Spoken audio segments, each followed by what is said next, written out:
بسم اللہ الرحمن الرحیم الحمد للہ رب العالمین والصلاة والسلام علی رسولہ النبی الکریم محمد وعلی آلہ وصحبہ اجمعین ومن تبعهم بإحسان ودعا بدعوتهم إلى يوم الدين أما بعد فقال الله سبحانه وتعالى فأعوذ بالله من الشيطان الرجيم بسم الله الرحمن الرحيم والعصر إن الإنسان لفي خسر إلا الذين آمنوا وعملوا الصالحات وتواصوا بالحق وتواصوا بالصبر صدق اللہ العظیم. محترم ناظرین، السلام علیکم ورحمۃ اللہ وبرکاتہ. گزشتہ نشست کے اندر سورہ تکاثر کے تعلق سے تقریباً گفتگو پوری ہو گئی تھی اور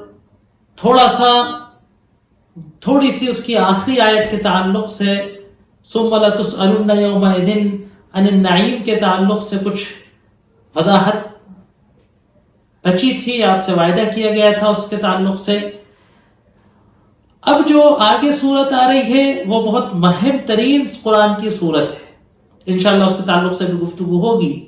سورہ تکاثر کے تعلق سے جو بات ہو رہی تھی کہ مکی صورت اور مضمون اس کا یہ تھا کہ آخرت میں جو لوگ ناکام ہوتے ہیں، آخرت میں جن لوگوں کو دشواریوں کا سامنا کرنا پڑا، ان کا مسئلہ یہ تھا کہ انہوں نے اپنی زندگیوں کو دنیا کمانے اور دنیا کمانے کی ہوڑ میں خرچ کر دیا تھا. دنیا کو حاصل کرنا، کثرت، زیادہ سے زیادہ دنیا ہی کو اپنا مقصد حیات بنا لینا اور اسی کی کامیابی کو کامیابی سمجھنا، اسی کی کمائی کو کمائی سمجھنا، اسی کی راحت کو راحت سمجھنا، اسی کے حصول کو حاصل کرنا سمجھنا، اسی کی تکلیف کو حقیقی تکلیف سمجھ لینا، اسی کے کھونے کو کھونا سمجھ لینا، یعنی دنیا ہی کو اپنا مطمع نظر، اپنا مقصد نظر، اپنی منزل سمجھ لینا، اور پھر اسی کو کمانے کی ہوڑ میں اور اسی کو حاصل کرنے کی ہوڑ میں اپنی ساری طاقتوں کو، اپنی ساری صلاحیتوں کو جھونک دینا اور پھر زیادہ سے زیادہ حاصل کرنے پر فخر و مباحات کرنا. اس کی برائی بتائی گئی تھی، اور اس کی برائی یہ ہے کہ انسان کو غافلت آخرت سے غافل کر دیتی. انسان اگر آخرت کو مانتا بھی ہے تو اس پر اس کو یقین نہیں ہوتا، اس پر استحضار نہیں ہوتا، صحیح طریقے سے اس کے دل کے اندر وہ یقین نہیں ہوتا، ایسا یقین نہیں ہوتا کہ جو اس کو چشم سر سے نظر آئے. اس ہلاکت و بربادی سے بچنے کا ذریعہ کیا تھا کہ انسان آخرت کے تصور کا استحضار کرے. کلا لو تعلمون علم الیقین. کافروں کی اس روش پر اور انسانوں میں سے زیادہ تر لوگوں کی اس روش پر کہ جو اپنے آپ کو ایمانی تربیت سے سدھارنے کی، درست کرنے کی کوشش نہیں کرتے، جس کا ذکر سورہ عصر میں آ رہا ہے، خسارے کا شکار ہو جاتے ہیں. اور اس کا حل یہ ہے کہ لو تعلمون علم الیقین، کہ اگر تم کو ایسا علم یقین ہوتا کہ لترون الجحیم، کہ گویا تم جحیم کو دیکھ رہے ہو. ثم لترونها عین الیقین، پھر تم اس کو عین یقین سے، حقیقت آنکھ کی حقیقت سے دیکھو گے. اور اس دن کیا ہوگا؟ لتسألن یومئذ عن النعیم، اور اس دن تم سے نعیم کے بارے میں، نعمتوں کے بارے میں پوچھا ہی جائے گا.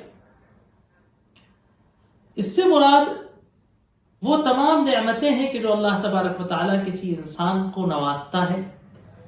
زندگی کی نعمت، صحت کی نعمت ہے نا، حواس کی نعمت، دماغ کی نعمت، آنکھوں کی نعمت، ہاتھوں کی نعمت، پیروں کی نعمت، غذا کی نعمت، ہوا کی نعمت، پانی کی نعمت، سکونت کی نعمت، چھت کے نیچے سونے کی نعمت. حکما نے کہا کہ اگر آپ کو اللہ تبارک و تعالیٰ کی کسی بھی نعمت کی قدر کرنی ہو، اس کی قیمت سمجھنی ہو، تو آپ کسی ایسے شخص کو دیکھیے جو اس نعمت سے محروم ہے، کسی ایسے شخص سے اس نعمت کی قدر پوچھیے جو اس سے محروم ہے۔ عجیب بات ہے کہ کبھی اگر آپ کے ناخن کاٹنے میں ذرا سا ناخن زیادہ کٹ جائے، ہلکی سی ایک انگلی پر ایک ہلکی سی خراش آ جائے، آپ سوچتے بھی نہیں ہوں گے کہ ان 10 انگلیوں میں سے ہر انگلی کی کس قدر اہمیت ہے۔ اگر ذرا سی خراش آ جائے تو معلوم ہوتا ہے کہ صاحب ہماری زندگی میں روزانہ دن بھر کے کاموں میں یہی انگلی سب سے کارآمد ہے۔ نوالا بنایا تو سالن کی مرچ محسوس ہوئی، کپڑے پہنے تو معلوم ہوا صاحب کپڑے میں اولل چل رہی، سامان پکڑنا ہے تو دکھ رہی۔ معلوم ہوتا ہے کہ جیسے یہی انگلی سب سے زیادہ قیمتی چیز ہو، اسی کا سب سے زیادہ استعمال۔ ایک دانت میں درد ہو جائے تو معلوم ہوتا ہے جیسے سارا کھانا اسی سے چباتے ہوں۔ جسم کا ایک ایک عضو، جسم کا ایک ایک حصہ، جسم کا ایک ایک پوروا، اللہ کی دی ہوئی صحت، اللہ کا دیا ہوا وقت۔ حدیث کے اندر آیا کہ نعمتان مغبون فیہما کثیر من الناس، 2 نعمتیں ایسی ہیں کہ بہت زیادہ لوگ اس سے غفلت کا شکار کرتے، اس کو کوئی بہت بڑی بات نہیں سمجھتے، اس کا وہ تشکر نہیں کرتے جو انہیں کرنا چاہیے، دھوکہ کھائے ہوئے ہیں۔ وہ کیا ہے؟ الصحت والفراغ۔ وہ نعمت کیا ہے؟ ایک تو صحت کی نعمت، والفراغ، اور ایک فارغ البالی کی نعمت، وقت کی نعمت، کہ انسان کو اپنے بارے میں سوچنے کے لیے، اپنے بارے میں غور کرنے کے لیے، آخرت پر تدبر کرنے کے لیے، دین کے بارے میں کچھ سوچنے کے لیے، اللہ کی کتاب کو پڑھنے کے لیے، اللہ کی کتاب کو سمجھنے کے لیے، نماز پڑھنے کے لیے، جماعت سے نماز عبادت کرنے کے لیے، اپنے بارے میں غور و خوض کرنے کے لیے کوئی وقت مل جائے، کہ وقت معمولی چیز ہے۔ کتنے لوگ ہیں کہ جن کو فراغ وقت ہے، فرصت ہے، وہ اس فرصت کا کس قدر غلط استعمال کرتے ہیں، کیسی فرصت کی ناقدری کرتے ہیں کہ اس کو آدھے دن سو کر گزار دیتے ہیں، پٹیوں پر مارے پھر کر گزار دیتے ہیں، چوراہوں اور فٹ پاتھوں کی زینت بن کے گزار دیتے ہیں، جھک مارتے پھرتے ہیں۔ تو کیا پیاری بات سرور کائنات نے فرمائی کہ صحت کی قدر نہیں کرتے، صحت کے زمانے میں بیماری کی زمانے کی تیاری نہیں کرتے، اور فرصت کے زمانے میں مصروفیت کی تیاری کر کے نہیں رکھتے۔ پھر جب انسان الجھتا ہے تو سر اٹھانے کی فرصت نہیں ملتی، ایک بار سبحان اللہ، الحمدللہ، لا الہ الا اللہ کہنے کی فرصت نہیں ملتی، ایک بار گد سے 4 رکعت فرض ادا کرنے کی فرصت نہیں ملتی۔ کس طریقے سے انسان وقت نکال کر کام کرتا ہے۔ غور کرے کہ فرصت کے لمحات کیسے ہم نے گنوائے تھے، فرصت کے لمحات کیسے ہم۔ حدیث کے اندر آیا کہ 4 چیزوں کی تیاری 4 سے پہلے کرو، ہے نا؟ زندگی میں موت کی تیاری زندگی میں کرو، ہے نا؟ بڑھاپے کی تیاری جوانی میں کر لو، ہے نا؟ مرض کی تیاری صحت میں کر لو، ہے نا؟ کہا کہ 4 چیزوں کو 4 چیزوں سے پہلے ہوڑ لو، لوٹ لو، ہے نا؟ اس کی قیمت کو دیکھو، اس وقت کا صحیح استعمال کر لو۔ کہا کہ جب یہ سورت اتری تو صحابہ نے کہا اللہ کے رسول صلی اللہ علیہ وسلم ما ہما الا الاسودان، صرف پانی اور کھجور ہے، سوتے ہم اس طرح ہیں کہ دشمن کا ڈر رہتا ہے، کب ہم پر غارت ہو جائے، کب ہم کاٹ پیٹ دیے جائیں، اور آپ کہتے ہیں لَتُسْأَلُنَّ يَوْمَئِذٍ عَنِ النَّعِيمِ، کہاں ہے وہ نعیم کہ جس کا سوال ہوگا؟ اللہ کے رسول صلی اللہ علیہ وسلم نے کہا اِنَّهُ لَكَائِن، یہ سوال تو ہو کر رہے گا۔ تم کیا سمجھتے ہو کہ چند کھجوروں سے جو پیٹ بھر گیا، کیا یہ نعیم نہیں ہے؟ اللہ اس کا بھی سوال کرے گا۔ خالی نعیم کا مطلب وہ لاکھوں اور کروڑوں اور اربوں اور خربوں کی وہ نعمتیں اور عیاشیاں نہیں ہیں، جو کچھ اللہ نے دیا ہے اللہ اس کا حساب لے گا۔ اس بات کو سمجھنا بہت ضروری ہے. ایک حدیث آتی ہے اس سورت کی تفسیر کے سلسلے میں جس سے آپ کو دو چیزوں کا اندازہ ہوگا. ایک تو اللہ کے رسول صلی اللہ علیہ وآلہ وصحبہ وسلم اور ان کے صحابہ کرام رضوان اللہ علیہم اجمعین کی زندگیوں کا، ان کی قربانیوں کا، ان کے طرز حیات کا اندازہ ہوگا، اور دوسرا آپ کو نعیم کا تصور سمجھ آئے گا. فرمایا کہ ایک روز اللہ کے رسول صلی اللہ علیہ وسلم اپنے گھر سے نکلے تو انہوں نے دیکھا کہ حضرت ابوبکر صدیق اور حضرت عمر فاروق اکابر ترین صحابہ کی، جن کی وزیروں کی حیثیت تھی. ایک آج ہمارے یہاں وزیر ہوتے ہیں، آج ہمارے یہاں وزیر ہوتے ہیں، آج ہمارے یہاں دینی اداروں کے سیکریٹری اور سرپرست اور چیئرمین اور امیر و محتمم ہوتے ہیں. آپ سے ضرور فرمایا کہ ما اخرجکما من بیوتکما فی ھذہ الساعہ، اس گھڑی تمہیں تمہارے گھروں سے کس چیز نے نکال دیا؟ اب سرور کائنات سے تو جھوٹ بول نہیں سکتے تھے. کہا والذی نفس محمد، اس ذات کی قسم کی جس نے آپ کو نبوت سے معزز فرمایا، ما خرجنا الا الجوع، نہیں نکالا ہم کو اپنے گھروں سے سوائے بھوک کے. اب بھوک کی تکلیف ہو رہی تھی، گھر میں کچھ تھا نہیں، باہر نکلے کہ شاید کچھ دیکھیں بھائی، کچھ اللہ نظر کرے، کچھ چلو بھائی ہلو جلو تو کیا کوئی اللہ اسباب فرمائے. آپ نے فرمایا کہ اس ذات کی قسم کی جس نے مجھے حق دے کر مبعوث کیا ہے، نہیں نکالا مجھے میرے گھر سے سوائے اسی چیز کے کہ جس نے تمہیں تمہارے گھروں سے نکالا. یہ تھا وہ سربراہ قوم کہ جو وہ محسوس کرتا تھا وہ کہ جو عوام محسوس کرتی تھی، سہتا تھا وہ کہ جو لوگ سہتے تھے. ہم بن ایئر کنڈیشن کمروں میں بیٹھ کر بھوک سے بڑھتی ہوئی قوم کی قیادت کرتے ہیں اور ہم اپنے آپ کو رہنما سمجھتے ہیں.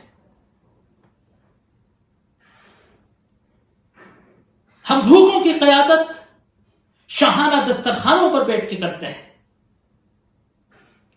ہم محروموں اور بے بسوں کی قیادت کروڑوں کی دولت اور ثروت کے حرام کے پہاڑوں پر بیٹھ کر کرتے ہیں. ہماری قیادت بے سود، ہماری رہبری بے سود، ہمارے رہنما بے سود، اور ہم دم بھرتے ہیں سرور کائنات کی اتباع کا. بہت زور زور سے ہم لفظ سنت استعمال کرتے ہیں. ہم نے سنت کو صرف قلف دیے اماموں میں سمجھ لیا ہے، ہم نے سنت کو صرف ریاکاری کے جبوں میں سمجھ لیا ہے، ہم نے سنت کو اور دینداری کو صرف دکھلاوے کی تسبیحوں میں سمجھ لیا ہے، مخمل کے مسلوں میں سمجھ لیا ہے. ہم نے اسلام کا تصور بدل دیا ہے.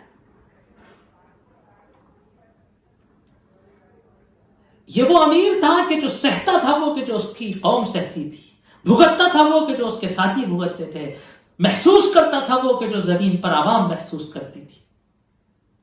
یہ وہ کامیاب رہنما تھا، یہ وہ کامیاب امیر تھا، یہ وہ کامیاب قائد تھا، یہ وہ کامیاب سرپرست تھا کہ جس نے دنیا کے اندر وہ عظیم انقلاب قائم کیا، وہ ایک عظیم انقلاب برپا کیا کہ تاریخ کا مورخ حیران و شستر ہے کہ دنیا میں ایسا کیسے ہو سکا.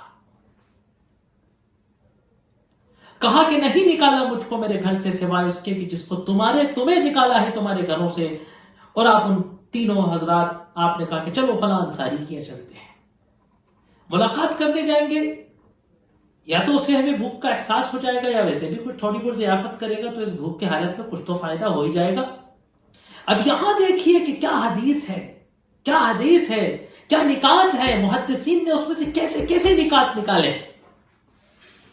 جب آپ ان انصاری کے باغ میں پہنچے اپنے دونوں ساتھیوں کے ساتھ تو استقبلتہم المرأۃ، وہاں ان انصاری کی جو زوجہ تھی ان نے آپ کا استقبال کیا، ان سے سامنا ہوا. آپ نے کہا این ابو فلان فلاں کہاں ہے؟ کہا کہ بس ذهب استاذب لنا من الماء، ہمارے لیے میٹھا پانی بھرنے گئے ہیں، تشریف رکھیے، آتے ہوں گے. اتنے میں پیچھے سے وہ چلے آئے، کہنے لگے کہ واللہ لا اکرم ضیفا اليوم منی، مجھ سے زیادہ معزز مہمانوں والا آج ہستی زمین پر کوئی نہیں۔ آپ بھوکے تھے اس حال میں کہ لوگ آپ پر اپنی جانیں نچھاور کر دینا چاہتے تھے، آپ اپنی بھوک کا ڈنکا نہیں بجاتے تھے، آپ کے ایجنٹ رسیدیں لے کر نہیں گھومتے پھرتے تھے کہ حضرت بھوکے ہیں، کون کس دن دعوت کرے گا۔ اگر ان انصاری کو معلوم ہو جاتا کہ آپ اپنے گھر میں بھوک کی تکلیف سہ رہے ہیں، یہاں تک کہ آپ بے کلی کے عالم میں گھر سے نکل گئے، تو کیا وہ آپ کے گھر پر کھانا پہلے ہی نہیں پہنچا چکے ہوتے؟ وہ انصاری گئے اور ایک بڑا سا خوشہ ڈگال توڑ کر کھجور کی لا کر آپ کی خدمت میں رکھی۔ آپ نے فرمایا کہ اس میں سے پکی پکی توڑ لیتے، کہا نہیں، اللہ کے رسول صلی اللہ علیہ وسلم، میں نے چاہا کہ آپ اپنی خواہش سے اس میں سے چن چن کر کھائیں۔ آپ صحابہ، آپ تینوں حضرات نے اس میں سے کھجور کھانا شروع کی۔ پھر وہ اٹھے اور وَأَخَذَ شَفْرَةً، انہوں نے چھری اٹھائی کہ مہمانوں کے لیے آج تو دعوت ہوگی۔ تو آپ نے کہا اِيَّاكَ وَالْحَلُوبَ، دیکھو چھری تو لے کر جا رہے ہو، لیکن اعزاز کے جوش میں بکری نہ ملنے پر کہیں دودھ دینے والی بکری کو ذبح مت کر ڈالو۔ فَذَبَحَ لَهُمْ يَوْمَئِذٍ عَنَاقًا، اس دن پھر انہوں نے ایک بکری، عناق کہتے ہیں یہ 6-8 مہینے کی بکرے کو، تو کہا کہ فَأَكَلُوا، تو حضرات صحابہ کرام رضوان اللہ علیہم اجمعین، اللہ کے رسول صلی اللہ علیہ وسلم اور ابو بکر صدیق اور عمر فاروق اور وہ صحابی، انہوں نے اس بھنے بکری کو کھایا اور وہ کھجوریں، تازہ کھجوریں کھائیں اور وہ میٹھا ٹھنڈا پانی پیا جو وہ بھر کر لائے تھے۔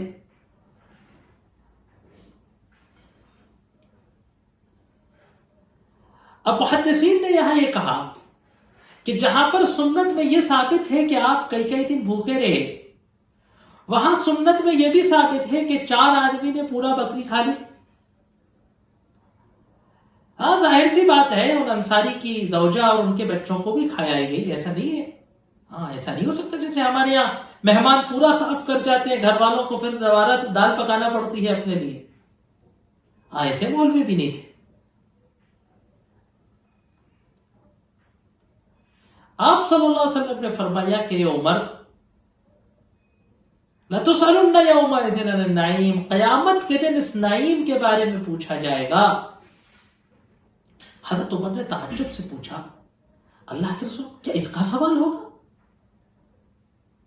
ایک نارمل سا کام کہ کھانا کھایا، کہ اس کا بھی سوال ہوگا؟ کہا ہاں، تو پھر آخر کائے کا ہوگا؟ ما خرجنا من بیوتکما الا الجوع، نہیں تمہیں نکالا تھا وہ تمہارے گھروں سے مگر یہ کہ بھوکنے، اور اللہ تبارک و تعالیٰ نے تمہیں ایسا عمدہ کھانا کھلایا، کیا اس نعیم کا سوال نہیں ہوگا؟ ذرا تصور کیجئے کہ جب سے ہم اس دنیا میں آئے ہیں اس دن سے لے کے آج تک کس قدر اللہ کی نعمتیں ہیں، کس قدر اللہ کی وہ نوازشیں ہیں کہ جن سے وہ ہم سے سوال کرے گا اور ہم سے یہ قدر کرے گا، یہ پوچھے گا کہ تم نے ان نعمتوں کی قدردانی کی کہ نہیں کی، تم نے ان نعمتوں کو دینے والے منعم کو پہچانا کہ نہیں پہچانا، کیا تم نے ان نعمتوں کا حق ادا کیا کہ نہیں کیا، کیا تم نے اس نعمتوں کے دینے والے کا شکریہ ادا کیا کہ نہیں کیا، کیا تم نے اس نعمتوں کے دینے والے کی تعریف کی کہ نہیں کی، کیا تم نے اس نعمتوں کے دینے والے کی ستائش کی کہ نہیں کی، کیا تم نے اس نعمتوں دینے والے کی تسبیح و تقدیس کی کہ نہیں کی، کیا تم نے اپنے دلوں کو، اپنے جذبات کو کیا اس منعم کا غلام بنایا کہ نہیں بنایا؟ یہ سب پوچھا جائے گا قیامت کے دن، اس کا جواب دینا پڑے گا کہ ہم نے نعمتوں کا استعمال صحیح کیا کہ نہیں کیا۔ اللہ نے تمہیں علم دیا تو تم نے اس کے دین کی اور اس کے انسانوں کی کوئی خدمت کی کہ نہیں کی۔ اللہ نے تمہیں مال دیا تو تم نے اس کا کیا استعمال کیا۔ اللہ نے تمہیں جوانی دی تو تم نے اس کا کیا استعمال کیا۔ اللہ نے تمہیں طاقت و دست بازو دیا تو اس سے مظلوموں کی حمایت کی کہ دوسروں پر ظلم کیا۔ اللہ نے تمہیں عہدہ اور اقتدار دیا تو تم نے لوگوں پہ شفقت و محبت کی، تم نے اللہ کے نظام کو رائج کیا یا تم نے شیطان کے نظام میں مدد کی۔ جو نعمتیں اللہ نے تمہیں آنکھ دی تو تم نے اس بینائی کا کیا استعمال کیا؟ اللہ نے تمہیں کان دیا تو تم نے اس سماعت کا کیا استعمال کیا؟ اللہ نے تمہیں زبان دی ہے نا، اللہ نے تمہیں زبان دی تو تم نے اس کا کیا استعمال کیا؟ کیا تم نے اس کو حق گوئی میں استعمال کیا؟ کیا تم نے اس کو حق کی بول بالے میں استعمال کیا؟ یا تم نے اس کو باطل کی خوشامد میں استعمال کیا؟ یا تم نے اس کو ظالموں کی چاپلوسی میں استعمال کیا؟ لَتُسْأَلُنَّ يَوْمَئِذٍ عَنِ النَّعِيمِ، ہر نعیم کے بارے میں پوچھا جائے گا۔ جب ایک بار بھوک کی حالت میں ملنے والے گوشت پر اور تازہ کھجور پر اور ٹھنڈے پانی پر سوال ہو سکتا ہے، اور سرور کائنات سینہ ٹھوک کے کہتے ہیں کہ ہاں عمر، تو اگر اس پر نہیں ہوگا آخر تو پھر کیا پوچھا جائے گا؟ بڑی برائی کی بات یہ ہو گئی ہے، بڑی برائی کی بات یہ ہو گئی ہے کہ شیطان نے ہمارے اندر محرومیت کا احساس پیدا کر دیا۔ ناشکری کا سب سے بڑا خانہ یہ ہے کہ شیطان اس بات میں کامیاب ہو جاتا ہے کہ ہمیں محرومی کے احساس میں مبتلا کر دیتا ہے کہ مجھے تو اللہ نے کچھ دیا ہی نہیں ہے، اب میرا کیا ہوگا؟ نعمت تو اللہ نے فلاں کو دی ہے اور فلاں کو دی ہے اور فلاں کو دی ہے، مجھے ملا ہی کیا ہے؟ بس یہ اتنی بڑی ناشکری ہے، یہ اتنے بڑے ناشکری کا جذبہ پیدا کرتا ہے، یہ انسان کو اتنا بڑا کفور ناشکرا بنا دیتا ہے کہ اس کا معاملہ سارا گڑبڑ ہو جاتا ہے نا۔ اور اللہ نے کہا وَهَلْ نُجَازِي إِلَّا الْكَفُورَ، کیا ہم نہیں بدلہ دیتے سوائے ناشکرے کو؟ اور تمام انبیاء کی تعریف، تمام انبیاء کی جب تعریف آئی تو کیا آئی؟ تمام انبیاء کے بارے میں جب تعریف آئی تو کیا آئی؟ إِنَّهُ كَانَ عَبْدًا شَكُورًا، بے شک وہ ہمارا بڑا شکر گزار بندہ تھا۔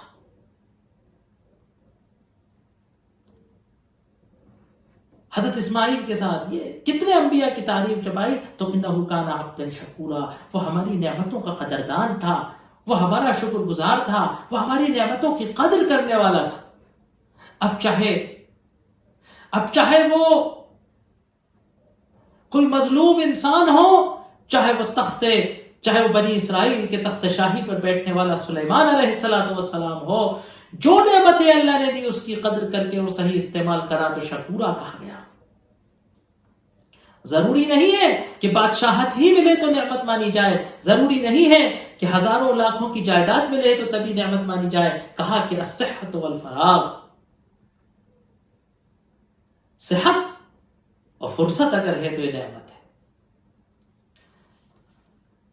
تو کہا کہ لَتُسْأَلُنَّ يَوْمَئِذٍ عَنِ النَّعِيمِ، تم سے اس دن نعیم کے بارے میں پوچھا جائے گا۔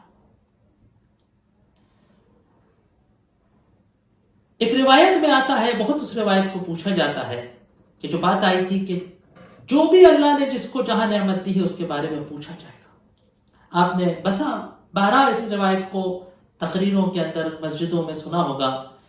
لا يزول قدم ابن آدم حتى يسأل عن 4، 4 کا لفظ آیا ہے کچھ روایتوں میں، کہیں 5 لوگ کہہ دیا کرتے ہیں اس کو سمجھانے کے لیے، کہ قیامت کے دن ابن آدم کے پیر نہیں کھسکیں گے، ایک قدم وہ آگے نہیں بڑھے گا۔ لا یزول قدم ابن آدم، میدان حشر سے اس کو کوئی فرار نہیں، ان سوالوں کا جواب دیے بغیر اس کے لیے کوئی مفر نہیں۔ یا تو وہ جنت میں جانے والا قرار دیا جائے گا یا جہنم میں جانے والا قرار دیا جائے گا، لیکن میدان حشر سے اس کا ٹلنا ممکن نہیں ان 4 سوال کے بغیر۔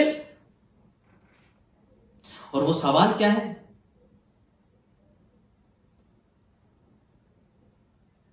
کہ اس سے پوچھا جائے گا ان عمرہ فیما افنا۔ کیا پیارے الفاظ ہیں حدیث کے۔ اس سے اس کی زندگی کے بارے میں پوچھا جائے گا، عمر کے بارے میں پوچھا جائے گا، جتنی بھی ہو، 20 سال، 25 سال، 50 سال، 40 سال، 45 سال، 65 سال، 80 سال، 100 سال، اس کی عمر کے بارے میں افنا، کہ یہ عمر قائم فنا کی، یہ عمر قائم فنا کی۔ فنا کہتے ہیں ختم کرنے کو۔ یہ بازاروں میں فنا کی، یہ چوراہوں پر فنا کی، یہ پانوں کی دکانوں پر فنا کی، یہ پٹیوں کی خاک چھاننے میں فنا کی، یہ ابس وقت گزارنے میں فنا کی، یا یہ غافل اللہ پرواہ سونے میں فنا کی، ٹیلی ویژن کے اسکرین پر بیٹھ کر فنا کی، موبائل اور واٹس ایپ اور فیس بک پر فنا کی؟ کہاں فنا کی؟ اس زندگی کو کہاں پھونکا ہے؟ اس زندگی کو کہاں خاک کیا ہے؟ وعن شبابہ فیما ابلا۔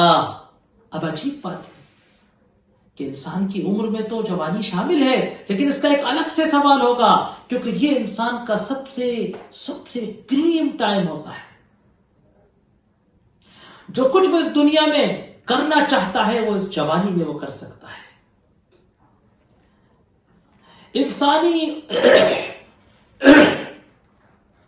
انسان کی زندگی کا وہ سنہرا دور ہے جوانی، وہ قوتوں صلاحیتوں کا بلاخیز ہجوم ہے جوانی، کہ چنے کھا لے، لوہے کے چنے کھا لے تو پیٹ چبا لے، 3 دن تک بس بے سوئی کام کر لے تو جاگتا رہے، 2 دن تک کوئی جگائے نہیں تو سوتا رہے۔ کیا کمال قوتوں کا ہے، کیا کمال اعصاب کا ہے، کیا کمال بازوؤں میں ہے، کیا نگاہیں ہیں، کیا کان ہیں، کیا قوتیں ہیں، کیا سماعتیں ہیں، کیا بصارتیں ہیں، کیا خوب ان کا استعمال کیا جا سکتا ہے، کیا کیا ان سے نہیں کمایا جا سکتا، کیا کیا ان سے پہاڑ نہیں ڈھوئے جا سکتے، کیا کیا ان سے نہیں کیا جا سکتا، ہے نا۔ جوانی کی قدر اگر پوچھنی ہو تو کسی ایسے بزرگ سے پوچھو کہ جس کے ہاتھوں سے اٹھتا نہ ہو، جس کے پیروں سے چلتے نہ بنتا ہو، جس کے کانوں سے سنائی نہ دیتا ہو، جن کی آنکھوں سے، ہے نا، جس کو آنکھوں سے صحیح سے دکھائی نہ دیتا ہو، اس سے پوچھو کہ جوانی کیا ہے۔ چند لقمے مقررہ غذا سے زیادہ کھا لے تو ہضم نہ ہو پاتا ہو۔ جوانوں سے کہو کہ پوچھو ایسے بزرگوں سے کہ جوانی کیا چیز ہے۔ وعن شبابہ، اس کی جوانی کے بارے میں پوچھا جائے گا، فیما ابلا، کہ جوانی قائم بوسیدہ کر ڈالی۔ جب انسان جوان ہوتا ہے تو اس کو عجیب سی ایک غلط فہمی ہوتی ہے کہ شاید میں نہیں بوڑھا ہوں گا، میں ایسا ہی ہمیشہ جوان ہوں گا، کیونکہ جوانی میں قوتوں کی ایسی بلاخیزی ہوتی ہے کہ تصور نہیں ہوتا آدمی کو کہ میری یہ قوت کبھی ختم بھی ہو سکتی، میرے یہ کئی کنٹل اٹھا لینے والے بازو کبھی ایک معمولی سی پلیٹ اور ایک چھوٹا سا گلاس اٹھانے سے قاصر رہیں گے، کب کپایا کریں گے، تصور نہیں کر سکتا۔ اس لیے لفظ پیارا استعمال کیا حدیث میں کہ ابلا، کہ جوانی کہاں بوسیدہ کری، کن گھاٹوں پر جوانی بوسیدہ کری، کہاں اس کو ختم کیا، کن آوارگیوں میں اس کو بوسیدہ کرا ہے۔ ابلا۔ تیسرا سوال ہوگا مال کے بارے میں سوال ہوگا، اور مال کے بارے میں بڑا عجیب و غریب سوال ہوگا۔ اتنی بڑی عمر کے بارے میں ایک سوال، جوانی کے بارے میں ایک سوال،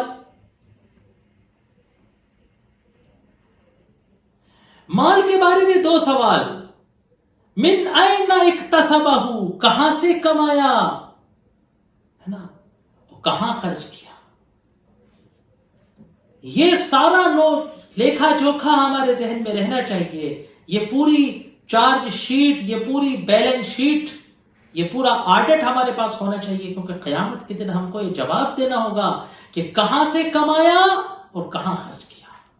جو اکاؤنٹ کا کام کرتے ہیں انہیں معلوم ہوگا کہ کسی اکاؤنٹ کے مینٹین میں سب سے کلیدی چیز ہے کہ انکم اور خرچ کا بیلنس۔ 1 روپے کا فرق آ جائے تو اکاؤنٹنٹ کی نیندیں اڑ جاتی ہیں۔ کہاں سے کمایا، کن ذرائع سے کمایا اور کن مصارف میں خرچ کیا، اللہ کی مرضی سے کمایا اور اللہ کی مرضی میں خرچ کیا کہ نہیں۔ 4 صورتیں ہو سکتی ہیں۔ سب سے بدترین صورت یہ ہے کہ اللہ کے احکام کو پامال کر کے کمایا اور اللہ کے غضب کے طریقے سے کمایا اور اللہ کی نافرمانی میں مال کو خرچ کر دیا۔ دوسری صورت یہ ہو سکتی ہے کہ مال تو اللہ کی مرضی سے کمایا لیکن اس کو خرچ اللہ کی نافرمانی میں کر دیا۔ اور چوتھی صورت یہ ہو سکتی ہے نا، تیسری صورت یہ ہو سکتی ہے کہ اللہ کی نافرمانی سے تو کمایا لیکن خرچ اللہ کی مرضی میں کیا ہے نا، ایسے صدقے کو اللہ قبول نہیں کرتا۔ اور سب سے بہتر صورت اور اعلیٰ صورت یہ ہے کہ اللہ کی مرضی کا کمایا اور اللہ ہی کی مرضی پر خرچ کر دیا۔ یہ وہ طریقہ ہے کہ جو انبیاء سکھانے آئے تھے۔ وَعَنْ عِلْمِهِ مَا عَمِلَ بِهِ، اور علم کے بارے میں پوچھا جائے گا کہ اس علم پر عمل کیا کیا۔ کہ خالی علم اس لیے سیکھا تھا کہ عالم کہلائیں؟ کیا علم اس لیے سیکھا تھا کہ پڑھے لکھے کہلائیں؟ کیا علم اس لیے سیکھا تھا کہ لوگ ہمارا ہاتھ چومیں؟ کیا علم اس لیے سیکھا تھا کہ لوگ ہمیں سلام کریں؟ کیا علم اس لیے سیکھا تھا کہ ریاکاری و تکبر و غرور کریں، گھمنڈ کریں؟ کیا علم اس لیے سیکھا تھا کہ موٹی تنخواہ کما کر اس سے اللہ کی مرضی کے خلاف اخراجات کریں؟ ہے نا، علم کی نیت صحیح ہو اور علم پر عمل صحیح ہو۔ یہ 5 سوال، 4 سوال اور مال کے بارے میں 2 ہو گئے، الف ب ہے نا، تو اے بھی ہو گیا اس میں، تو 5 سوال عملاً ہو گئے۔ یہ وہ سوال ہیں کہ جو انسان کو اس کی ساری نعمتوں کے بارے میں پوچھیں گے۔ عمر ایک نعمت تھی، جوانی ایک نعمت تھی، مال ایک نعمت تھا، علم ایک نعمت تھی۔ اس طریقے سے ہر نعمت کے بارے میں قیامت کے دن پوچھا جائے گا۔ لَتُسْأَلُنَّ يَوْمَئِذٍ عَنِ النَّعِيمِ، کہ نعیم کے بارے میں تم سے پوچھا جائے گا۔ انشاءاللہ اب اس سورت سے کنیکٹ ہے کہ ناکام ہونے والا تو وہ ہے کہ جو دنیا کی ہوڑ میں لگ جائے۔ آگے اللہ قسم کھا رہا ہے اس بات کی کہ انسان ناکام ہے سوائے اس کے کہ جو اپنے آپ کو سورہ عصر میں آنے والے 4 فارمولوں سے بچا نہ لے۔ انشاءاللہ اللہ تبارک و تعالیٰ نے توفیق دی تو سورہ عصر کی تفسیر اگلے لیکچر میں کی جائے گی۔ وآخر دعوانا ان الحمدللہ رب العالمین۔